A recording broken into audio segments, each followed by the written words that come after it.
Shalom, selamat pagi, salam sehat, salam sejahtera bagi kita semua yang Tuhan kasihi. Pada saat ini kita kembali bertemu dan saya kembali menyapa kita lewat kebenaran firman Tuhan sebagai bahan khotbah yang berbentuk bahan khotbah, yaitu untuk minggu tanggal 20 Desember dalam minggu Advent yang keempat. Adapun bahan khotbah kita tersebut tertulis dalam kitab 2 Samuel pasal 7 ayat yang pertama sampai dengan ayat ke-16. Kita akan baca demikian firman Tuhan. Ketika raja telah menetap di rumahnya dan Tuhan telah mengaruniakan keamanan kepadanya terhadap semua musuhnya di sekeliling, berkatalah raja kepada Nabi Nathan, "Lihatlah, aku ini diam dalam rumah dari kayu aras, padahal tabut Allah diam di bawah tenda." Lalu berkatalah Nathan kepada raja, "Baik, lakukanlah segala sesuatu yang dikandung hatimu, sebab Tuhan menyertai engkau." Tetapi pada malam itu juga datanglah firman Tuhan kepada Nathan demikian, "Pergilah, katakanlah kepada hambaku Daud, beginilah firman Tuhan. Masakan engkau yang mendirikan rumah bagiku untuk kudiami? Aku tidak pernah diam dalam rumah sejak aku menuntut orang Israel dari Mesir sampai hari ini. Tetapi aku selalu mengembara dalam kemah sebagai kediaman. Selama aku mengembara bersama-sama seluruh orang Israel, pernahkah aku mengucapkan firman kepada salah seorang hakim orang Israel yang kuperintahkan mengembalakan umatku Israel demikian? Mengapa kamu tidak mendirikan bagiku rumah dari kayu aras? Oleh sebab itu, beginilah kau katakan kepada hambaku Daud, beginilah firman Tuhan semesta alam. Akulah yang mengambil engkau dari padang ketika mengiring kambing domba untuk menjadi raja atas umatku Israel. Aku telah menyertai engkau di segala tempat yang kau jalani dan telah melenyapkan segala musuhmu dari depanmu. Aku membuat besar namamu seperti nama orang-orang besar yang ada di bumi. Aku menentukan tempat bagi umatku Israel dan menamakannya, sehingga ia dapat diam di tempatnya sendiri dengan tidak lagi dikejutkan dan tidak pula ditindas oleh orang-orang lalim seperti dahulu. Sejak aku mengangkat hakim-hakim atas umatku Israel, aku mengaruniakan keamanan kepadamu daripada semua musuhmu. Juga diberitahukan Tuhan kepadamu, Tuhan akan memberikan keturunan kepadamu apabila umurmu sudah genap dan engkau telah mendapat perhentian bersama-sama dengan nenek moyangmu. Maka aku akan membangkitkan keturunanmu yang kemudian anak kandungmu, dan aku akan mengokohkan kerajaannya. Dia akan mendirikan rumah bagi namamu, dan aku akan mengokohkan tahta kerajaannya untuk selama-lamanya. Aku akan menjadi bapaknya, dan ia akan menjadi anakku. Apabila ia melakukan kesalahan, maka aku akan menghukum dia dengan rotan yang dipakai orang-orang dan dengan pukulan yang diberikan anak-anak manusia. Tetapi kasih setiaku tidak akan hilang daripadanya, seperti yang kuhilangkan daripada Saul, yang telah kujauhkan dari hadapanmu. Keluarga dan kerajaanmu akan kokoh untuk selama-lamanya di hadapan tahtaku. Tahtamu akan kokoh untuk selama-lamanya." Ya, sampai di sana pembacaan perikop nas kebenaran firman Tuhan. Saudara-saudara, dalam bahan khotbah kali ini kita disungguhkan dari kitab 2 Samuel 1 ayat 6 1 sampai 2 Samuel 7 ayat 1 sampai dengan ayat 16. Di sana kalau kita perhatikan tadi, bagaimana seorang Daud yang mempunyai kerinduan untuk mendirikan yaitu bait Allah. Tetapi apa yang diinginkan oleh Daud tidak terlaksana.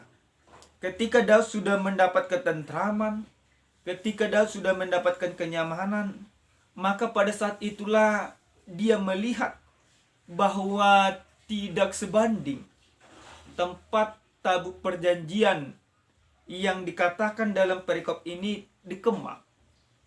Tetapi sementara Daud sendiri berada di sebuah rumah istana yang terbuat dari kayu ares. Ini tentu bertolak belakang. Yang notabene-nya Allah yang memberikan kemenangan, Allah yang memberikan kemakmuran, Allah yang memberikan kesejahteraan kepada Daud. Sementara tabut Allah sendiri tidak seindah tempat tinggal Daud. Maka dalam perikop ini dijelaskan bagaimana kerinduan Daud. Dia menyampaikan kerinduannya kepada Nabi Allah, yaitu Nabi Nathan, yang ada bersama-sama dengan Daud. Supaya apa? Supaya melalui Nathan, Daud menyampaikan keluhannya, Daud menyampaikan kerinduannya, Daud menyampaikan rencananya untuk disampaikan Nathan kepada Allah. Tetapi Allah mengetahui, Allah memahami, Allah benar-benar mengerti apa yang dimaksudkan oleh Daud. Maka sebelum Nathan menyampaikan segala apa yang ingin disampaikannya kepada Allah melalui yang pesan yang disampaikan oleh Daud, justru terbalik. Artinya seperti apa?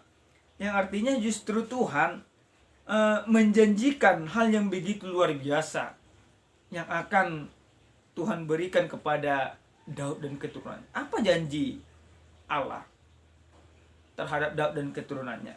Kalau kita melihat dalam perikop firman Tuhan ini, jelas ada di sana banyak janji-janji Allah yang pasti akan digenapi.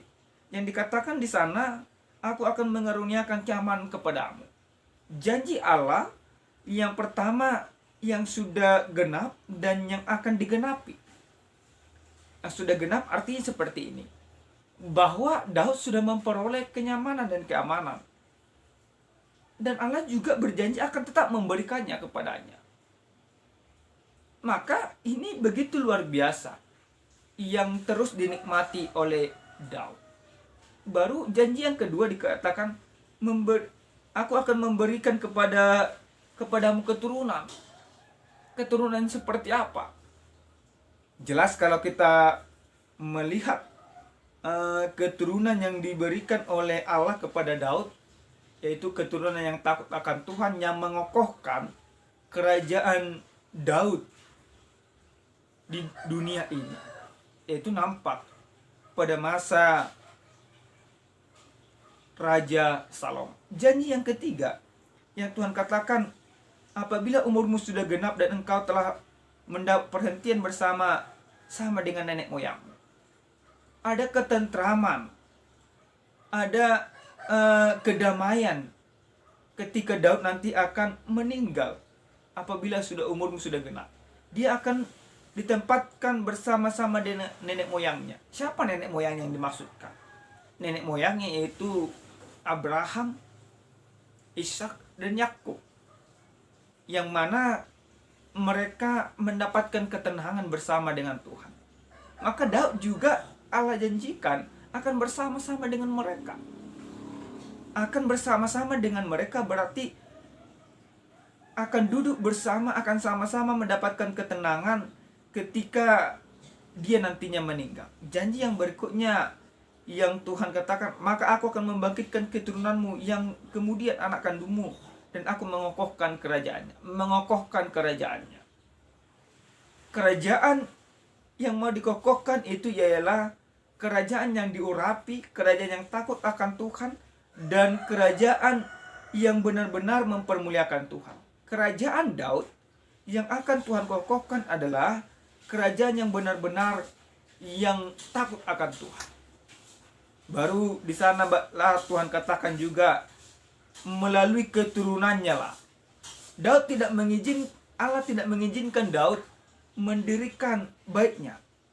Tetapi Tuhan katakan yang akan mendirikan baik Allah bagi Allah sendiri adalah keturunan daripada Daud. Ini merupakan janji yang begitu luar biasa yang Tuhan sampaikan kepada Daud, dan yang pasti akan digenapi oleh Tuhan.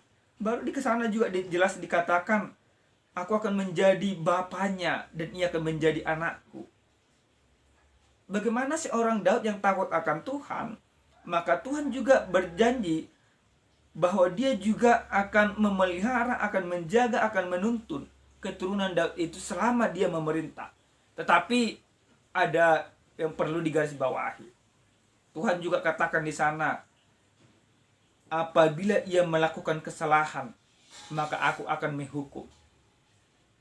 Apabila ia akan melakukan kesalahan, aku akan menghukum dia dengan rotan yang dipakai orang dan dengan pukulan yang diberikan anak manusia.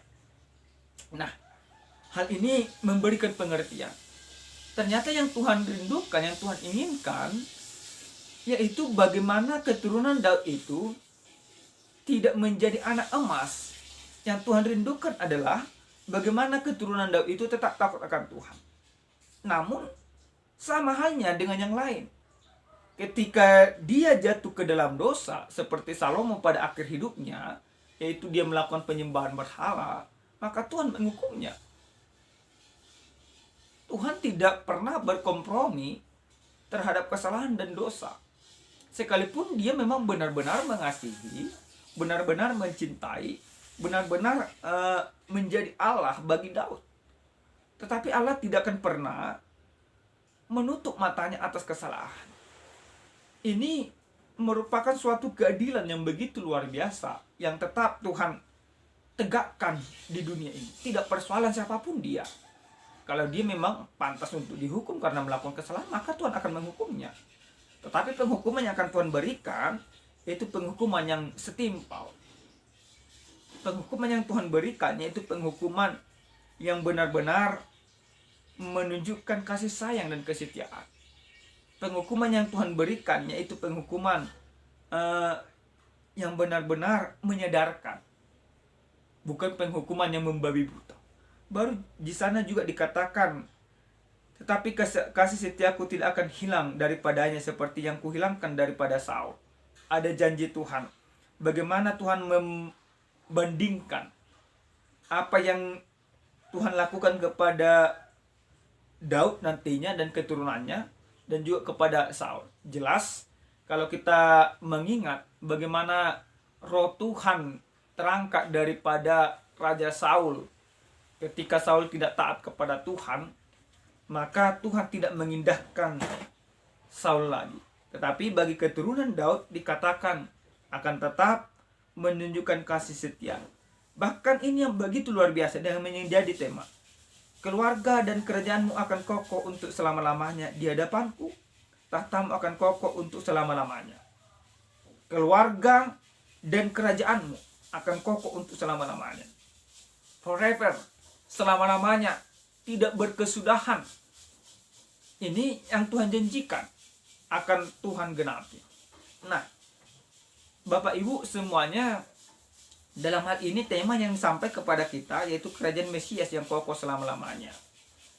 Apa hubungannya dan apa yang harus kita khotbahkan?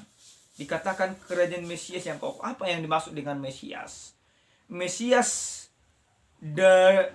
dalam bahasa Ibrani dikatakan Masyaya, yang artinya yaitu yang diurapi. Dalam bahasa Yunani dikatakan Kristos, yang artinya akhirnya Kristus. Jadi kerajaan Mesias yang kokoh selama-lamanya, kerajaan yang diurapi. Bagaimana kerajaan Daud yang diurapi oleh Tuhan? Maka kerajaan Daud yang diurapi oleh Tuhan untuk selama-lamanya. Daud itu merupakan yang diurapi oleh Tuhan, yang dipilih oleh Tuhan, yang roh Tuhan ada di sana. Pengurapan yang Tuhan berikan kepada Daud, yaitu pengurapan yang begitu sempurna. Pengurapan yang diberikan Tuhan kepada Daud, yaitu bagaimana Tuhan berdiam dalam diri Daud, berdiam dalam tahta Daud. Maka dikatakan kerajaan Mesias yang kokoh selama-lamanya. Masaya atau Mesias yang kami katakan tadi yang diurapi, ini berarti akan kokoh. Dikokohkan di mana? Dikokohkan di dalam Yesus Kristus.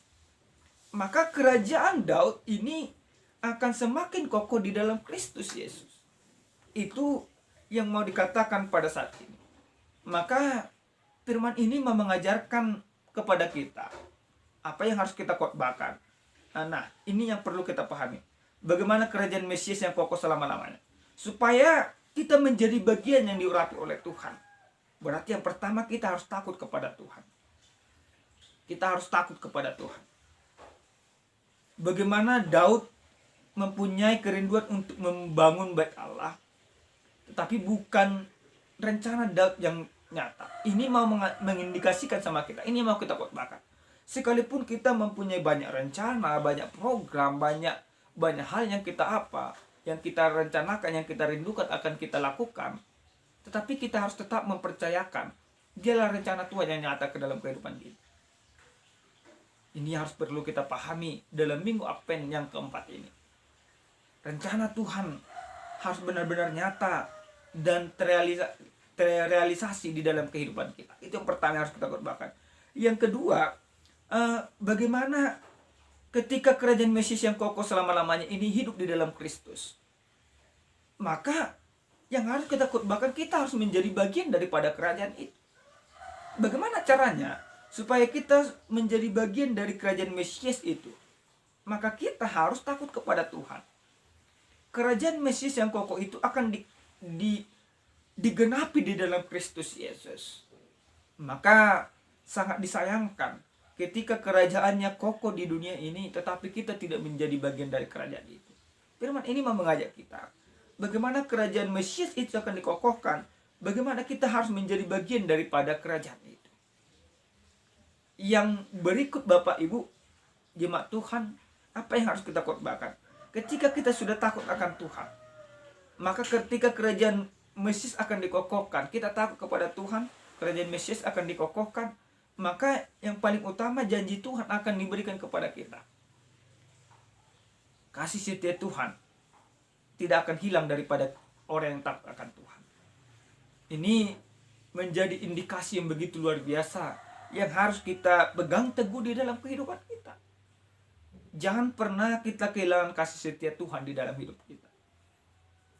Nah, yang terakhir sekali, Bapak Ibu semuanya yang Tuhan kasihi dalam Kristus Yesus, bagaimana janji Tuhan genapi di dalam Yesus Kristus, kita harus berjanji juga di dalam diri kita bahwa kita harus hidup senantiasa di dalam Tuhan. Nah, sampai demikian yang bisa kami paparkan. Kami berikan kesempatan kepada kita untuk terus mengaplikasikan firman ini, menerjemahkan firman ini sesuai dengan terjemahan yang takut akan Tuhan. Bukan dengan akal, bukan dengan pikiran, tetapi sesuai dengan Alkitab. Amin. Shalom. Tuhan Yesus memberkati kita semua.